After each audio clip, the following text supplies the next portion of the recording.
চলেছি ছাঙ্গে ওয়াটারফলসের দিকে।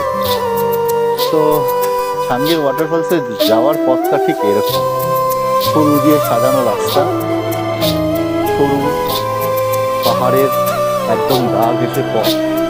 তার থেকে সব থেকে বেশি আকর্ষণ হচ্ছে এখানের এই যে যেতে যেতেও তোমরা কাঞ্চনজঙ্ঘা পাবে। কি অদ্ভুত দৃশ্য! এরকম দৃশ্য এই ছাঙ্গে ওয়াটারফলসে যাওয়ার পথেই তোমরা দেখতে পাবে, যা তোমাদের মন জুড়িয়ে যাবে এখানে আসে। দারুণ একটা অ্যাডভেঞ্চার, তার সাথে এরকম প্রাকৃতিক দৃশ্য।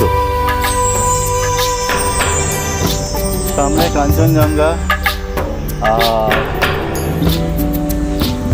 আর এখানে রয়েছে এক সুন্দর অপূর্ব দৃশ্য, যা তোমরা এখন দেখতে চলেছ।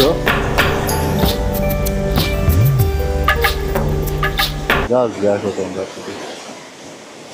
জাস্ট দেখো, এটা হচ্ছে ছাঙ্গে ওয়াটারফলস, যা রয়েছে কোলাখাম থেকে কিছুটা দূরেই। এই ওরকম একটা ফিলিংস নেওয়ার জন্যই তো এখানে আসা। এই ঝর্ণার জল যখন গায়ে এসে লাগছে, এক অদ্ভুত ফিলিংস আসছে।